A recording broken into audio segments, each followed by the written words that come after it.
The moment Marisol Quintero slammed the phone down on the counter, she had no idea she'd just hung up on the most dangerous man in 3 states. She only knew one thing: nobody was going to call her diner a dump and get away with it. Not on a Tuesday, not ever. Outside, the rain was starting to fall in that slow, hesitant way Ohio rain always did, like the sky itself wasn't sure whether to commit. Inside, the smell of pecan pie and burnt coffee filled the small space she'd kept alive for 6 years on grit alone. She didn't know it yet, but in less than 9 minutes, a black armored car would pull up outside her window. The man inside it had buried better people than her, for less than what she'd just done. But here's what nobody at his table that morning could have predicted: Marisol Quintero had buried something worse than a man. She'd buried the part of herself that flinched. Before we go any further, do me a favor, drop a comment with the city you're watching from. I want to see how far this story reaches tonight. And if you stay till the end, you'll understand why this single hung-up phone call ended up changing 2 lives forever. Hit that like button. Let's begin. The Bluebird Diner sat on the corner of Halsted and 9th in a part of Cleveland the new money hadn't reached yet. Marisol's father had built it with his own hands in 1987, back when this neighborhood still had its own rhythm: steelworkers at 6 a.m., school teachers at noon, jazz musicians at midnight after their gigs at the old Velvet Room 2 blocks over. The Velvet Room was a vape shop now. The steel mill had closed in '09. But the Bluebird was still standing, and Marisol intended to keep it that way, even if it killed her.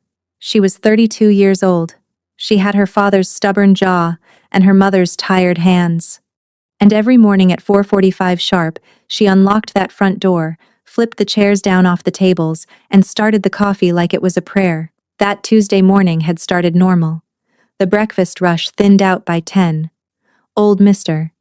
Cabrera was nursing his 3rd cup of decaf in the window booth, working through the crossword like he'd been doing every morning for the last 11 years. Lupe, her cook, was in the back scraping the flat top. The little bell over the door hadn't rung in 20 minutes. That's when the phone behind the counter rang. Marisol picked up on the second ring. Bluebird Diner. Yeah, this is Vance. I need to book your place out for a private dinner. Thursday night. The whole place. No customers, no waitstaff but yours. No questions. The voice was male, mid-40s maybe, the kind of voice that had never been told no in its adult life, smooth on the surface, sharp underneath, like someone running a knife along velvet. I appreciate the interest, sir, she said carefully, but the Bluebird doesn't do private bookings. We're open to everyone, or we're closed. That's the rule. A pause. Then a small, amused exhale. Sweetheart, I don't think you understand. I'm not asking what your rules are. I'm telling you what's happening Thursday night. Marisol felt the heat climb up the back of her neck. She kept her voice level. Then I think you've got the wrong diner. I've got the right diner. I drove past it last week. Frankly, the place is a dump, but my associate has some sentimental nonsense about it from when he was a kid, and I owe him a favor. So I'm being generous. I'll pay you triple your monthly take. Cash. You close Thursday. You cook what I tell you to cook. You keep your mouth shut, and everybody walks away happy. Are we clear? She looked around at her diner, at the wallpaper her father had picked out in 1987, at the booth where her mother used to sit and shell peas for the soup, at the framed dollar bill from the very first customer hung above the register, and something inside her went perfectly, dangerously still. Sir, she said, what's your full name? Excuse me? Your full name. So I know exactly who I'm telling no to. The silence on the other end stretched for a long second. Vance Roker. Mr. Roker, she said, her voice as warm and even as the coffee in the pot beside her. The Bluebird is not for sale, not for rent, and not for closing. Not Thursday, not ever. You can call my dump anything you like, but you can't call it yours. Have a beautiful day. And she hung up. Lupe was standing in the kitchen doorway, dish towel frozen in her hand. Mari, she said slowly. Who was that? Some loudmouth. Mari. Lupe's face had lost color. Vance Roker? You know him? Everybody on this side of the river knows him. Madre de Dios. Mari, what did you just do? Marisol opened her mouth to answer, and that's when she heard it, the deep, throaty hum of an engine pulling up to the curb outside. Not a regular engine, the kind of engine that belonged to a vehicle that didn't worry about gas prices. She turned toward the window. A black Cadillac Escalade with windows so dark they swallowed the gray morning light had stopped directly in front of the Bluebird. Behind it, a second one pulled up, then a third. The doors didn't open immediately. They just sat there, idling, while the rain tapped harder against the glass. Mr. Cabrera lowered his crossword. Lupe whispered something in Spanish that sounded like a prayer. Marisol's hand was still resting on the phone. She could feel her own pulse in her fingertips. The rear door of the middle Escalade finally opened. A polished black shoe stepped down onto the wet asphalt, and then she saw him. He was taller than she'd expected. That was the first thing. Voices on phones lie about height, but this man was easily 6'2", broad through the shoulders in a charcoal overcoat that probably cost more than the Bluebird's monthly rent. Mid-40s, like she'd guessed. Dark hair shot through with silver at the temples. A face that wasn't handsome the way magazine men were handsome. It was carved, sharp at the cheekbones, and held the kind of stillness that took a person a long time to learn. He didn't run for the door even though the rain was picking up. He walked, slowly, each step deliberate, like a man who had never in his life been late to anything because nothing started without him. Two men got out of the cars behind him. Both were wide. Both had their hands clasped in front of them in that particular way that meant something heavier than hands was hiding inside their coats. They didn't follow him to the door. They took up positions on the sidewalk, one to each side, eyes scanning the street. Marisol's mouth had gone completely dry. She wiped her palms on her apron black with little white birds embroidered on the pocket, a gift from her mother on her 30th birthday, and walked out from behind the counter. "Mari," Lupe hissed. "Mari, no. Stay back here. I'll go. It's my diner, Lupe. It's your life." But Marisol was already crossing the floor. "Mr." Cabrera quietly folded his crossword and slid out of his booth, and for a wild second Marisol thought the 78-year-old man was going to try to stand between her and the door. She gave him the smallest shake of her head. He sat back down, slowly. The little bell over the door chimed the same cheerful tinkle it had made for 38 years, and Vance Roker stepped into the Bluebird diner. He didn't look around at first. He took off his leather gloves one finger at a time, folded them neatly into his coat pocket, and only then let his eyes travel across the room. He saw the wallpaper, the framed dollar bill, the blackboard listing today's pie. The single string of Christmas lights Marisol had never gotten around to taking down from last December because her mother had loved them. His expression didn't change, but something behind his eyes flickered, just for a half second. Then it was gone. "Marisol Quintero," he said. It wasn't a question. "That's me. You hung up on me." "I did." He took 2 steps forward. The 2 men outside shifted slightly, not for any reason she could see. The diner felt smaller suddenly, the air thicker. Up close, his eyes were a strange color gray, almost the color of the rain itself. "Do you know who I am?" "I know what you are now," she said. "Lupe filled me in. And you still don't apologize. For what, exactly? Telling you no in my own diner?" A muscle jumped in his jaw. Not anger, exactly. Something more interesting than anger. He looked at her, really looked. The way a man looks at something he wasn't expecting to find, and Marisol made herself hold that gaze, even though every instinct in her body was screaming to look down at her shoes. "Most people," he said quietly, "who speak to me the way you just did on that phone do not get to speak again." "Is that what you came here to tell me, Mr. Roker, that I should be quiet now?" "No." He glanced once more around the diner. At the wallpaper. At the dollar bill. At Mr. Cabrera, who was pretending very hard to be invisible in the corner booth. "No, Miss Quintero. I came here because in 26 years, no one has ever called this place a dump to my face and made me feel like I was the one being rude." She blinked. "I want the dinner," he said. "Thursday night. And I'm not going to threaten you, and I'm not going to triple anything. I'm going to ask you, with the door open and my men outside, if you would consider doing this for a man whose oldest friend ate breakfast at this counter every Saturday morning for the first 16 years of his life." He's dying, Miss Quintero. He has 6 weeks, maybe 8. And the only thing he's asked me for, the only favor in 30 years of friendship, is to come back here one more time. The diner went absolutely silent. Even the rain seemed to quiet itself against the window. Lupe had come halfway out of the kitchen and stopped, dish towel still in her hand. Mr. Cabrera had set down his pencil. Marisol felt the floor shift slightly under her feet. She had been ready for a fight. She had been ready to be threatened, intimidated, and possibly arrested. She had not been ready for this. "Who's your friend?" she asked. Her voice came out softer than she'd meant it to.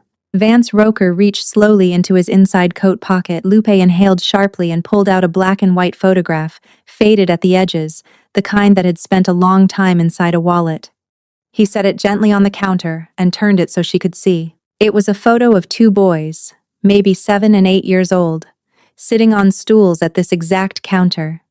Behind them, smiling and pouring coffee, was a man Marisol would have recognized anywhere on earth. It was her father. And the smaller of the 2 boys, the one with the gap-toothed grin and the chocolate milk mustache. She'd never seen his face before in her life. But the older boy, the one with his arms slung around the smaller one's shoulders, the one looking up at her father like he hung the moon. That boy had Vance Roker's eyes. Marisol picked up the photograph with hands that were, embarrassingly, not quite steady. She angled it toward the window light. Her father, Hector Quintero, gone almost 6 years now from a heart that had simply gotten tired of working, was wearing the same green apron she still kept folded in the drawer beneath the cash register. He looked young in the photo, maybe 30, younger than she was right now. He was laughing at something one of the boys had said. "When was this taken?" she asked. "Spring of 1989. My mother used to drop us off here on Saturdays before she worked her shift at the laundromat down the street. Your father fed us for free for almost 3 years. He never once let us pay. He told my mother that boys don't grow on empty stomachs, and that if she didn't like it, she could fight him about it." A small, almost smile passed across Vance Roker's face and disappeared. She did fight him about it. Twice. He won both times. "My father never told me." "Your father wasn't the kind of man who told stories about his own kindness, Miss Quintero. He just did kind things and went home." She set the photograph down very carefully on the counter, the way you set down something that might break. Mr. Cabrera, in the corner booth, had silently risen and was easing toward the door. He paused beside Marisol on his way out, squeezed her shoulder once with a hand that had known 78 years of work, and let himself out into the rain. The bell tinkled. The door closed. Lupe stayed in the kitchen doorway. She wasn't pretending to do dishes anymore. "The boy with you in the picture," Marisol said. "That's the friend who's dying? His name is Theo Marchetti. He grew up 2 blocks from here, same as me. We were cousins by blood, brothers by everything else. He went into the legitimate side of things. Built a construction business out of nothing, 3 kids, a wife who actually likes him, the whole picture. I went a different direction." He didn't elaborate. He didn't need to. 6 months ago, he was diagnosed with pancreatic cancer. Last week, he asked me one thing to bring him back to the only place where he ever felt like a kid who belonged somewhere: your father's diner. Marisol had not cried in front of a stranger since she was 11 years old. She did not intend to start today. She turned slightly toward the coffee pot, refilled a mug she did not need to refill, and let the steam do something useful with the water in her eyes. "Thursday night," she said. "Thursday night. How many people?" 7. Theo, his wife, his 2 adult children, his oldest friend besides me, his nurse, and me. That's it. No security inside. My men stay on the sidewalk. We eat what you cook. We pay whatever the bill comes to. We leave by 10. That's the entire ask."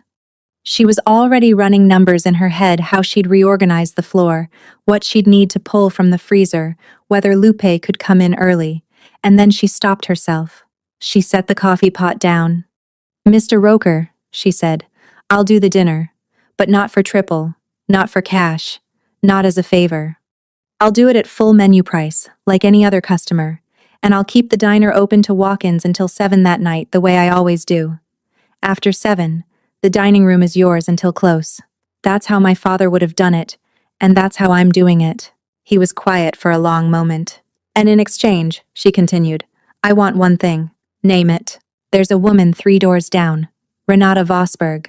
She runs the little bookstore Vosberg and Daughter. She's been there as long as the Bluebird has. Last month, her landlord tripled her rent because some developer wants the whole block. She's going to lose the store by the end of the year. She's 71, Mr. Roker.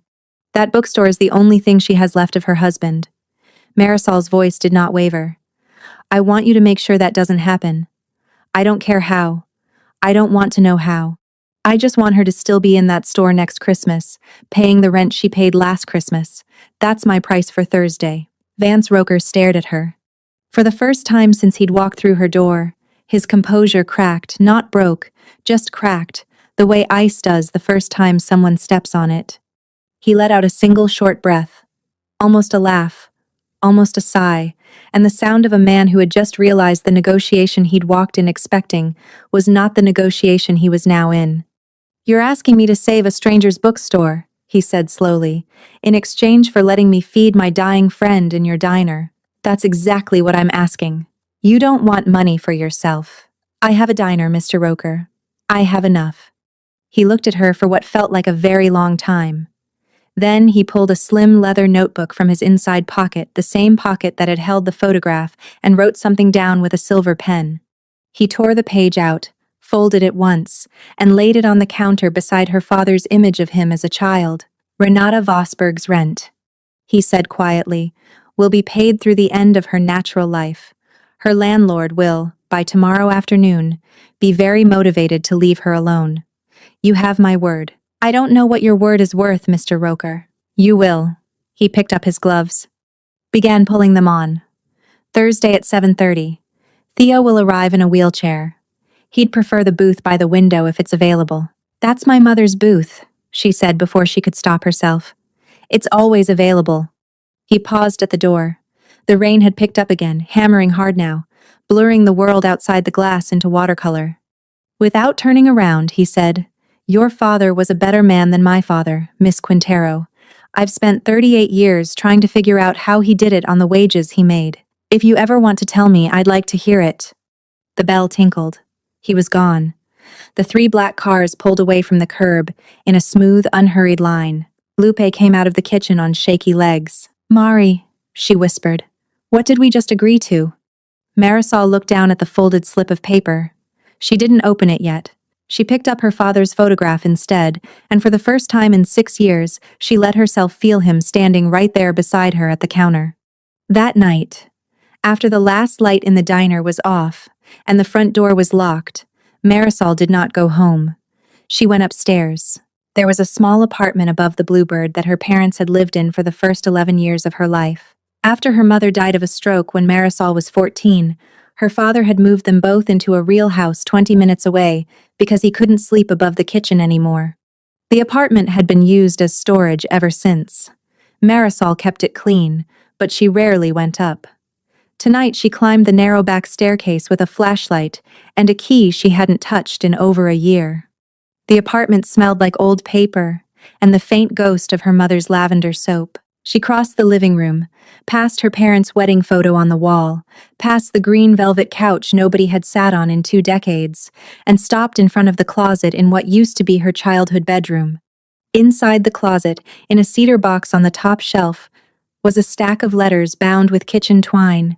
She had not opened that box in 7 years, not since the day she'd come home from law school and told her father she was quitting.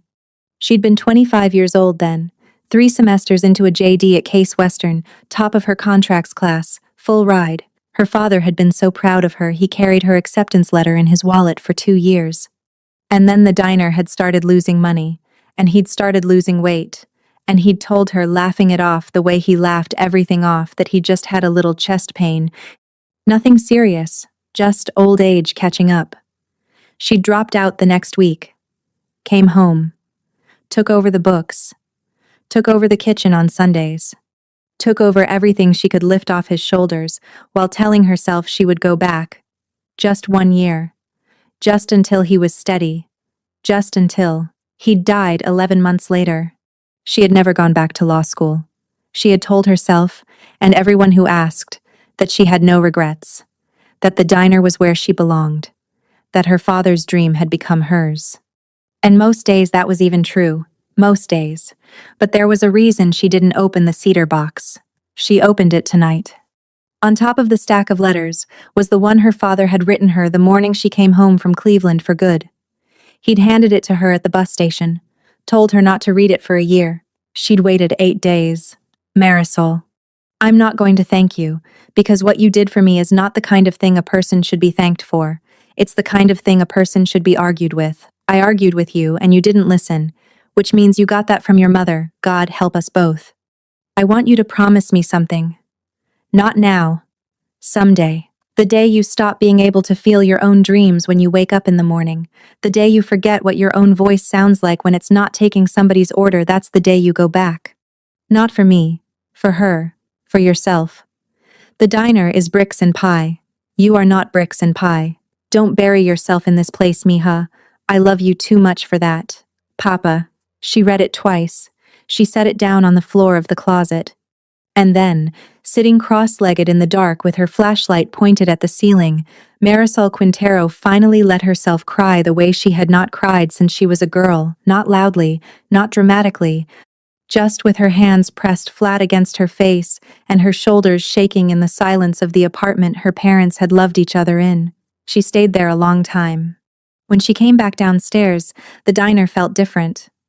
Or maybe she did. She walked behind the counter, opened the drawer beneath the register, and pulled out the green apron. She held it against her chest, then she folded it, with care, and laid it on top of the cedar box she'd carried down with her. She set both on the booth where her mother used to shell peas. She had a dinner to cook on Thursday, and after that she didn't know yet. But the door her father had told her to walk back through was a door she could feel for the first time in 7 years. It was still there. She had not lost it. She had only stopped looking. She slept that night above the Bluebird, on the green velvet couch, and dreamed of a courtroom she had never finished walking into. Wednesday morning, Marisol woke up at 4:12 a.m. The menu already written in her head. She did not write the menu rich people would expect. She did not look up Thursday's prefix at the steakhouse downtown. She thought about a sick man in a wheelchair coming home to the only place that had ever fed him for free, and she cooked in her head the way her father had cooked for him in 1989, buttermilk biscuits. Tomato soup with the basil from the planter on the back stoop. A pot roast that had been her grandmother's, simmered 8 hours with carrots and pearl onions.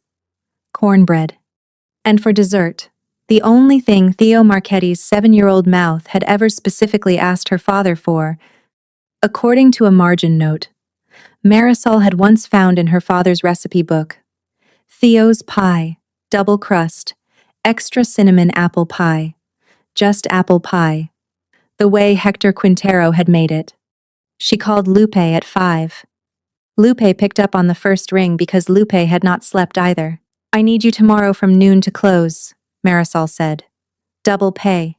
And I need you not to be nervous. Mari, Lupe, please. I'll be there at 11.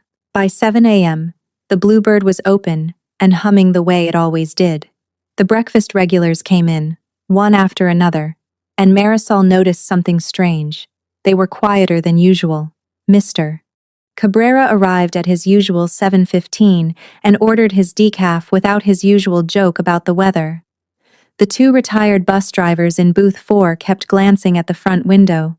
Even Sheila, the hairdresser who came in 3 mornings a week and could talk through a tornado, was unusually subdued. Around 9, Marisol understood why.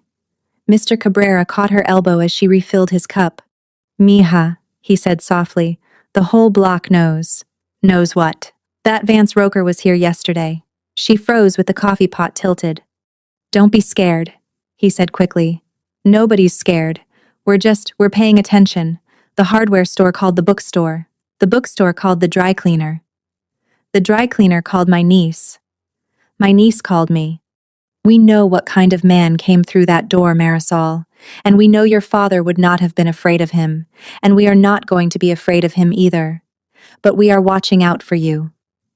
Entiendes? She squeezed his hand. She could not speak for a moment. At 11, Renata Vosberg from the bookstore walked into the Bluebird. She had not been inside the diner in over a year. Her arthritis made the 3-block walk hard, and she came in slowly, leaning on a wooden cane Marisol recognized as the one her late husband had carved.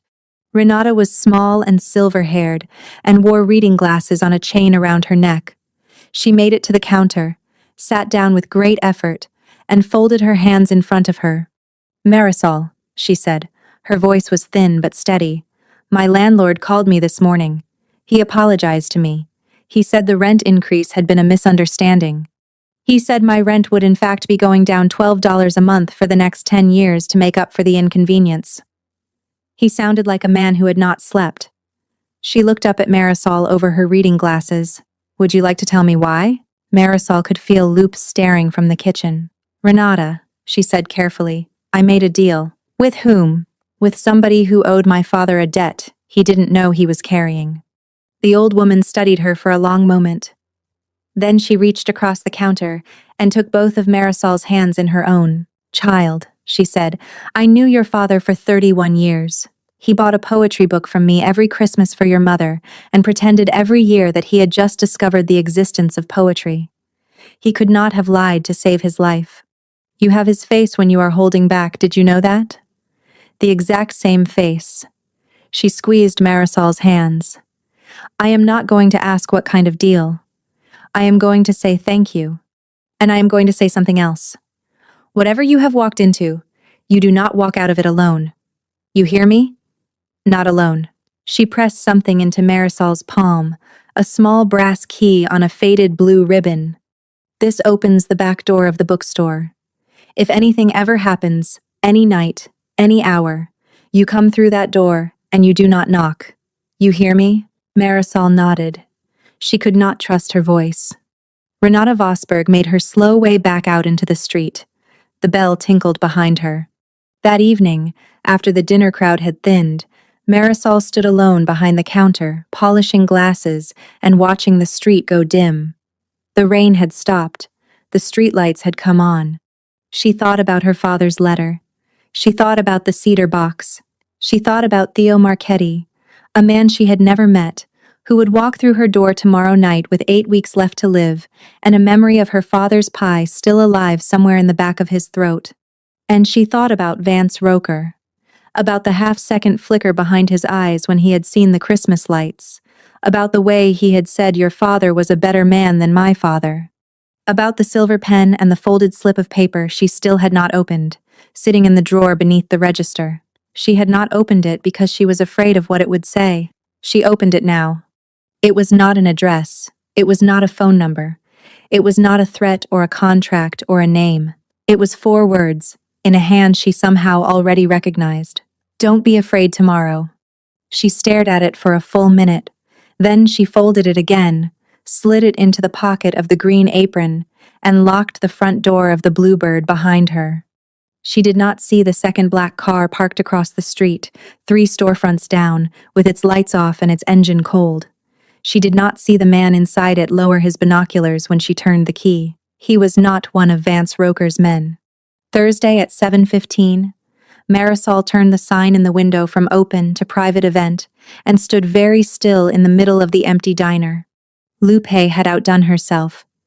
The pot roast was resting under foil on the back of the stove. The biscuits were warm in the basket. The pie was on the windowsill cooling, exactly as her father had cooled his the windowsill, not a wire rack, because air that has known the street tastes different than air that has known a kitchen, he used to say, and she had believed him because she was 8 and because he was right. The diner smelled like a Sunday in 1992. Marisol had cleaned every booth twice. She had put a single white candle on her mother's window booth, in a small green glass holder that had belonged to her grandmother. She had not changed her clothes. She had not put on lipstick. She was wearing the green apron over a clean white shirt, and her hair was pulled back the way it had been pulled back yesterday and the day before. She was not going to perform. She was going to cook. At 7:28, the cars pulled up. There were only 2 of them this time, not 3. Marisol watched through the window as Vance Roker stepped down from the lead car and went directly to the second one without looking at the diner. He opened the rear passenger door himself. A young woman in nurse's scrubs came out first, then a folded wheelchair, then slowly, with a great deal of help from both his wife and his nurse, Theo Marchetti. He was very thin. That was the first thing Marisol noticed. Vance had said cancer. She had not been ready for what cancer actually looked like on a man who was barely 45. His skin had the yellowed translucency of old paper. There was a wool blanket across his lap even though the rain had stopped and the night was mild. He wore a gray suit that no longer fit him, and a bright red bow tie that very obviously did, that he had clearly insisted on for tonight. His wife, a tall woman with kind, exhausted eyes, bent and adjusted the tie with the particular tenderness of a person who had been adjusting it for 30 years. Their 2 adult children stood behind the wheelchair, a son in his 20s and a daughter slightly older, both of them holding themselves very still in the way people hold themselves when they are trying not to cry in public. Behind them, an older man, Theo's other oldest friend, Marisol guessed, leaned on a cane. Vance Roker pushed the wheelchair to the door himself. The bell tinkled. Theo Marchetti looked up the moment he was inside and his entire face changed. He did not see Marisol at first. He saw the wallpaper. He saw the dollar bill above the register. He saw, on the wall behind the counter, the framed photograph of Hector Quintero in his green apron that Marisol had hung there the day after her father's funeral. And Theo Marchetti, dying in his wheelchair, lifted one trembling hand and pointed at the photograph and said in a voice that was almost gone, but still there, "Hey, old man, I told you I'd be back." His wife pressed both her hands against her mouth. His daughter turned her face into her brother's shoulder. Marisol came out from behind the counter. She did not know what her face was doing. She crossed the floor and crouched down beside the wheelchair so she would be at his eye level, and she took his cold, thin hand in both of hers. "Mr. Marchetti," she said, "I'm Hector's daughter. My name is Marisol." His eyes, which had been bright and far away, focused on her, and he smiled. A real smile, the kind that crinkled the corners. "You have his eyebrows," he whispered. "I've heard. Did he ever tell you he used to let me lick the spoon?" "He told me he never let anyone lick the spoon." Theo's smile widened. "He lied to you, sweetheart. He lied to you for 30 years. She laughed.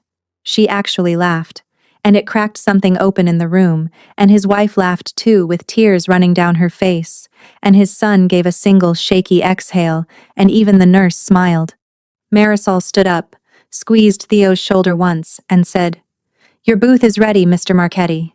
Come sit down. I'm going to feed you the best meal you've had in a year."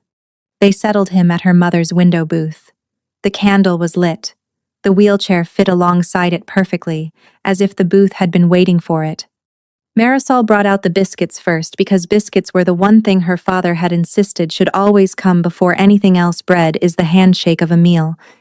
Mija and she watched Theo Marchetti pick up a warm biscuit with a hand that shook badly and bring it to his face, and just smell it, with his eyes closed, for a long moment, before he took the smallest possible bite. He looked up at his wife and said very softly, "Yeah, that's it. That's the smell." She brought out the soup, then the pot roast.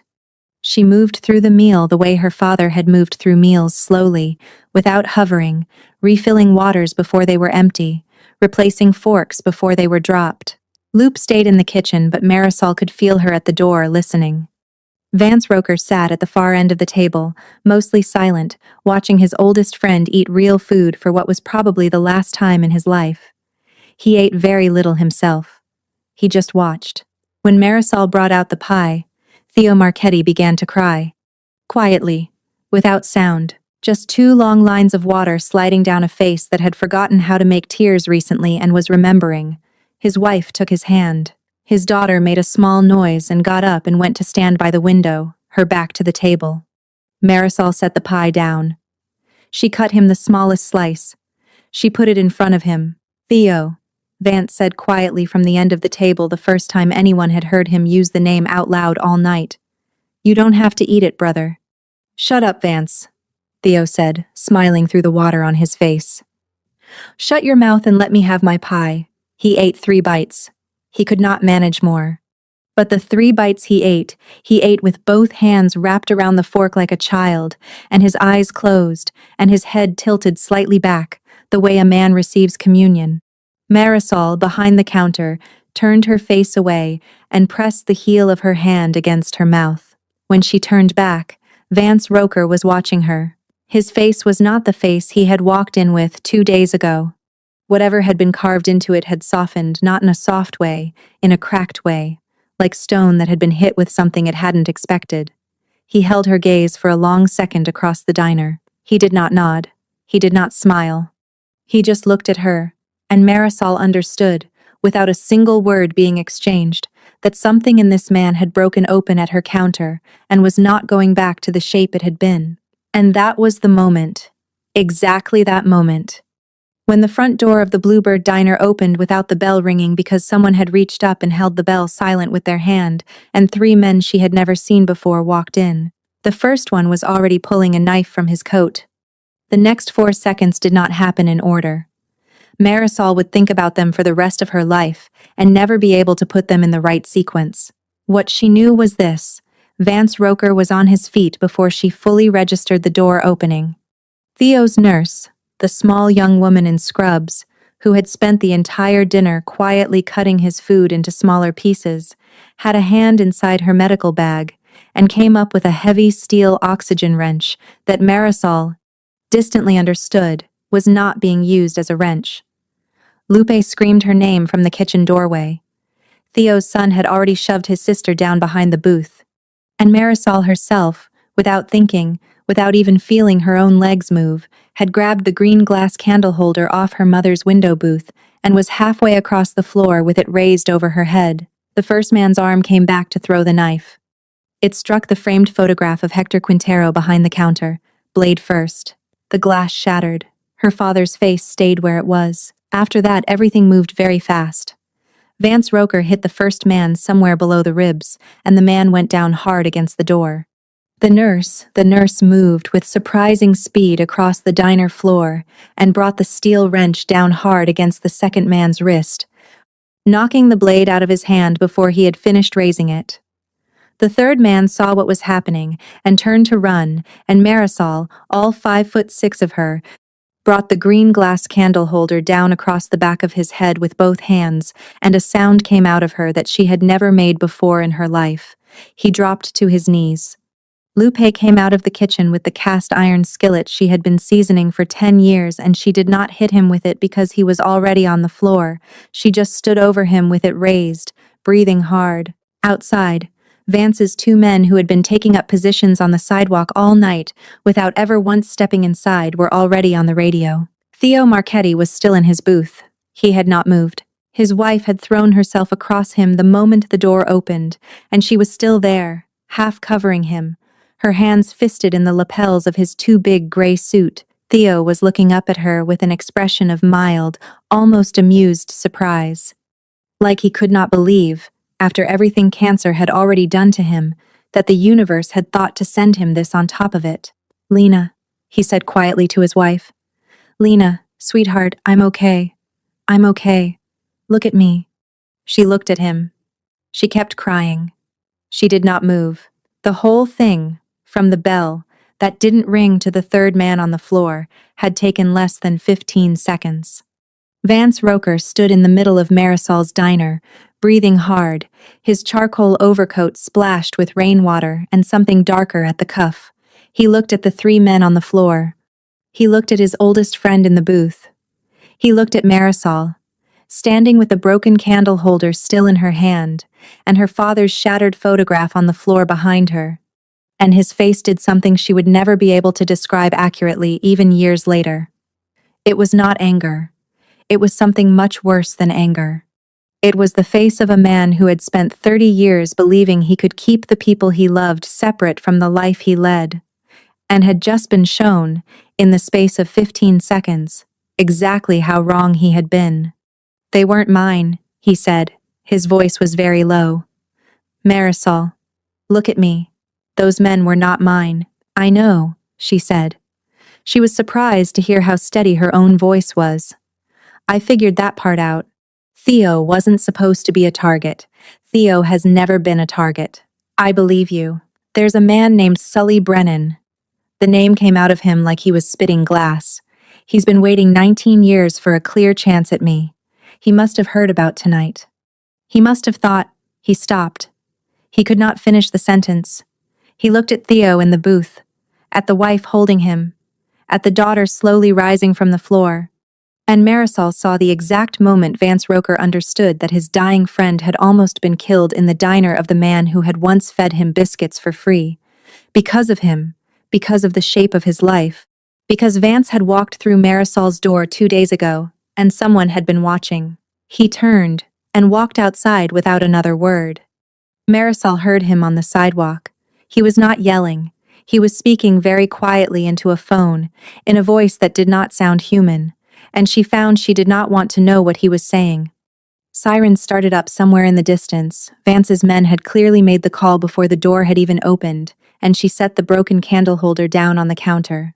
Her hands were shaking now. They had not shaken during. They were shaking now. She walked over to the booth. "Mr. Marchetti," she said softly. "Are you hurt?" "I'm fine, sweetheart." "Lena, baby, please sit up, I can't breathe." His wife sat up, embarrassed and sobbing. Theo straightened his bow tie with unsteady fingers and looked up at Marisol with the same bright, faraway eyes he'd had when he first came through the door. "Your father," he said, "would have done exactly what you just did. I broke my mother's candle holder. He would have been so proud of you he wouldn't have been able to talk for a week." Marisol pressed her hand against her mouth and turned her face away. The police arrived 4 minutes later, but they were not the police she had expected. They were a quieter kind. They came in without lights. They took the 3 men out the back through the alley, and the men did not appear on any news report, then or after. Vance came back inside while it was happening. He did not look at Marisol. He went to the booth and he knelt in his charcoal coat, on the linoleum floor of the Bluebird Diner beside Theo Marchetti's wheelchair, and he took his oldest friend's hand in both of his.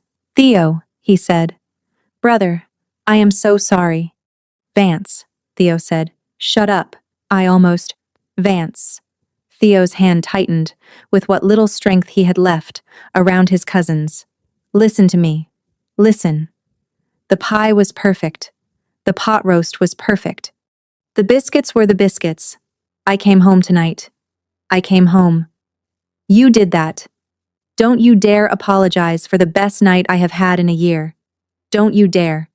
Vance Roker, at 44 years old, in front of his oldest friend's wife and children and a nurse who had just saved their lives and a diner owner he had known for 48 hours, lowered his head onto Theo Marchetti's lap and wept. It was not theatrical. It was not loud. It was the soft, completely dismantled weeping of a man who had not allowed himself to do this in 30 years and was finding out, in real time, that he still knew how. Theo's free hand came up and rested on the back of Vance's head with the exhausted tenderness of an older brother who had been waiting his entire life for this exact moment and was not going to waste it. Marisol turned and walked into the kitchen so that she would not be in the room. Lupe was standing at the sink, the cast iron skillet still in her hand, tears running silently down her face. She set the skillet down carefully, as if it might shatter, and pulled Marisol into a hug. They stood there for a long time without speaking. Outside the kitchen, Marisol could hear the soft murmur of Theo's family, his daughter laughing and crying at once, his son saying something to his mother, the nurse moving competently among them all. She could hear Vance Roker's breathing slowly steady itself. She could hear the rain starting up again on the roof of the diner her father had built. She did not yet know what tomorrow was going to look like. She did not know that by morning every newspaper in the city would have a different, smaller, wrong version of what had happened tonight. She did not know that the man in the cold black car across the street, the one who was not one of Vance's men, the one she had not seen, would disappear from the city by morning and never be heard from again, in a way that nobody in any official capacity would investigate.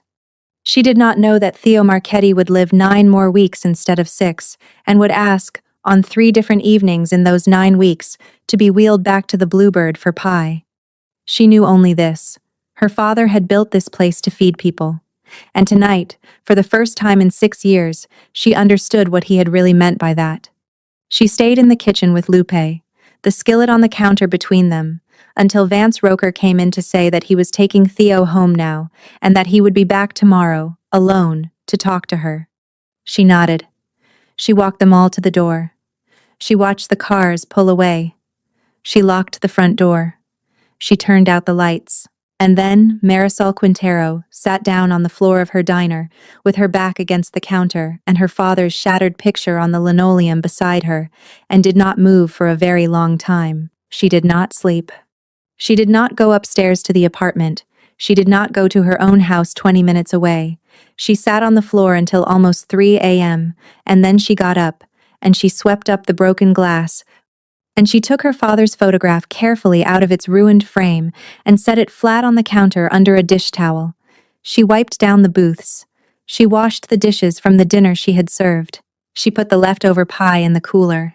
She did all of this in complete silence. Around 5 a.m., as the sky over Halsted Street started turning that pale pre-dawn gray that she had been watching her whole adult life, Marisol unlocked the front door of the Bluebird and turned the sign back to open. Mr. Cabrera was the first one in. He was always the first one in. He paused in the doorway. He looked at the spot on the wall where her father's photograph used to hang. He looked at her, behind the counter, in last night's clothes with last night's eyes. He did not ask. He sat down in the window booth, not her mother's booth, never her mother's booth, and opened his crossword and tapped the table once, gently, with 2 fingers. "Decaf. Please, mija," he said. Like nothing had happened. Like everything had. She poured him decaf. By 6:30 the diner was full. By 7 the line was out the door. Nobody had announced anything. Nobody on the block had been told. But the breakfast regulars had come in the way they always came in, and behind them had come people Marisol did not recognize, neighbors of neighbors, second cousins, the man who ran the bodega on 7th, the woman who taught Sunday school at the Lutheran church Renata Vosberg attended. They had come because Mr. Cabrera had called his niece at 4 a.m., and his niece had called the dry cleaner, and the dry cleaner had called the bookstore. The whole block had decided, sometime in the night, that the Bluebird was going to be very busy this morning, and that Marisol Quintero was not going to stand at her counter alone. Renata came in at 7:40 leaning on her husband's cane. She ordered coffee. She did not drink it. She just sat at the counter and held it between her 2 hands and made eye contact with every single person who came through the door and nodded at them like a small, silver-haired sentry. At 9 o'clock, a man Marisol did not know walked in carrying a brown paper package the size of a hardcover book. He was in his 60s. He wore a postal uniform, but he was not their regular postman. "Miss Quintero?" he said politely. "Yes. This is for you. Hand delivery. No signature." He set the package on the counter and tipped his cap and left. Marisol unwrapped it slowly, with the whole diner pretending not to watch. It was a frame, a simple, clean, dark wood frame the exact size of the one that had been shattered last night. There was no note. There was no card. There was nothing inside the frame yet. It was empty, ready for a photograph. She understood, the way she had understood everything Vance Roker had not said to her so far, that the frame had been chosen and delivered before 9 in the morning by a man who had not slept either. She placed her father's photograph inside it. She hung it on the wall behind the counter, in the exact spot it had always been. The whole diner was watching her now, and not pretending. Mr. Cabrera, at his booth, set down his crossword and stood up. He did not say anything. He just stood up. And one by one, every person in the Bluebird diner, the regulars, the new faces, the man from the bodega, Renata Vosberg with her cane, Lupe in the kitchen doorway stood up too. Nobody clapped. Nobody spoke. They just stood. It lasted maybe 15 seconds. Then Mr. Cabrera sat back down, and so did everyone else. And Marisol turned her back to the room and pretended very hard to be doing something with the coffee filters. At 10:30, Vance Roker walked in. He was alone. No coat this time, just a black sweater and dark jeans, and Marisol realized she had never seen him in anything but a suit. He looked older this morning, not tired older. He stopped just inside the door and waited until she came out from behind the counter. "Can we talk outside?" he asked quietly. They stood on the sidewalk in front of the Bluebird, in the soft gray light, with the cars from last night nowhere to be seen. The street was the street again, just a street, just a Friday morning. "Theo is asking when he can come back for pie," Vance said. "His wife wants to know if next Tuesday is too soon." "Next Tuesday is fine." Marisol. "Mr. Roker." "Vance." She looked at him. She nodded once. "Vance." He held her eyes for a moment. Then he looked down at his shoes, and for the first time she saw, properly, who he was when nobody who feared him was watching. "I am leaving," he said quietly. "What I do, who I am.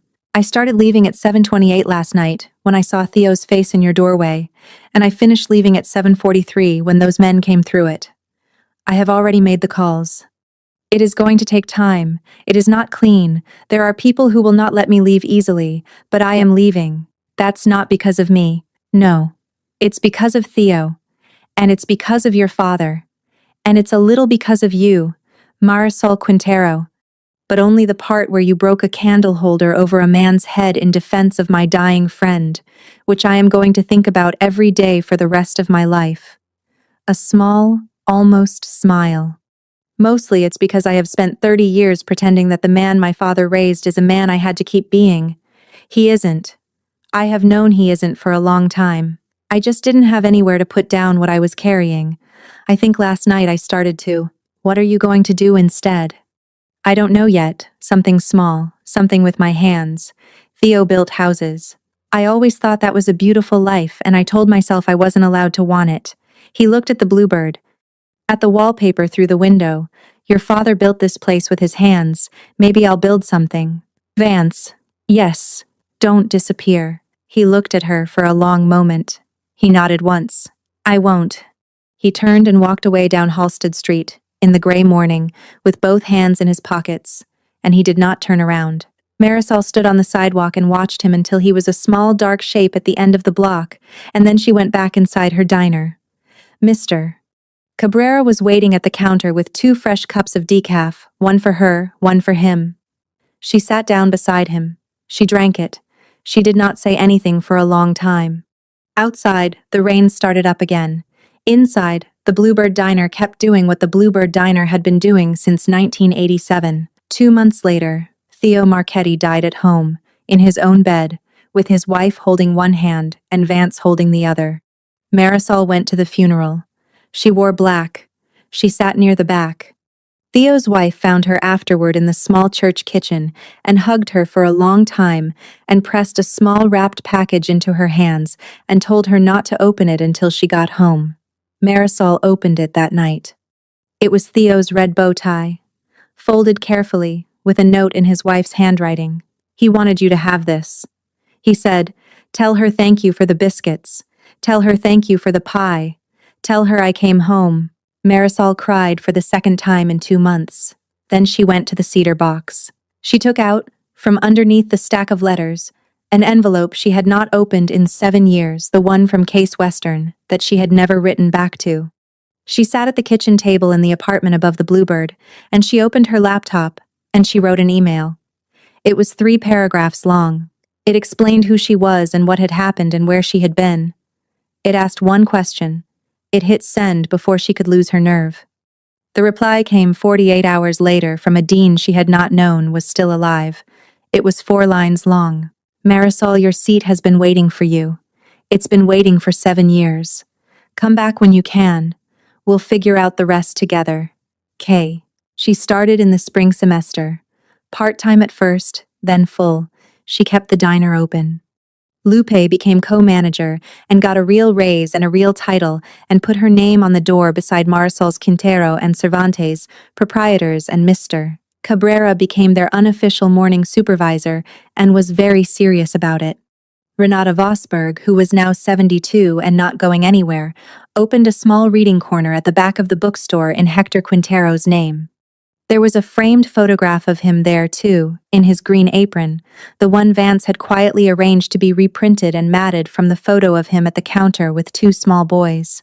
Vance Roker did not disappear. He kept his word. He moved into a small house in a quieter part of the city, a house with a workshop in the garage. He started with a single chair, a simple one, walnut. He brought it to the diner 3 months after Theo's funeral and set it up at her mother's window booth and said, quietly, that he had thought the booth could use a chair on the wheelchair side, in case Theo's wife ever wanted to come and sit there alone for a while. She did.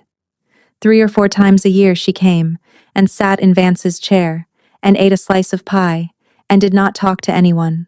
Vance and Marisol did not become a love story. That would have been too neat. What they became was something rarer and harder to name. He came in for breakfast 3 times a week. He sat at the counter, never in a booth. He ordered the same thing every time, 2 eggs, biscuit, black coffee. He read the newspaper. He left a tip that was always exactly 20% and never $1 more, because Marisol had told him, in the second week, that anything over 20% felt like a man trying to apologize for something with money, and she would not accept it. He laughed. He still laughed about it 8 months later. He paid 20%. Sometimes, on slow afternoons, they talked. About her father. About his mother. About the green velvet couch and the workshop in the garage, and the chair she had told him needed a small dovetail joint at the corner, because that was how her father had built things, and he had not known that, and now he did. Sometimes they did not talk. Sometimes he sat at the counter and read his paper, and she polished glasses behind it, and the silence was the silence of 2 people who had stopped needing to fill silences. In the 3rd year, Marisol passed the bar. She kept the diner. She also took her first case pro bono, out of a small office Renata Vosberg let her set up in the back room of the bookstore. The case was for a single mother 3 blocks over whose landlord was trying to evict her on a technicality. Marisol won it in 6 weeks. She took her second case the next month. By the end of the 5th year, there was a hand-painted sign in the back room of Vosberg and Daughter that read Quintero Law Halstead Street Tenants and Working People Walk-ins, welcome in her own handwriting, because she had not let anyone else paint it. She did not become famous. She did not become rich. She fed people in the morning and represented them in the afternoon.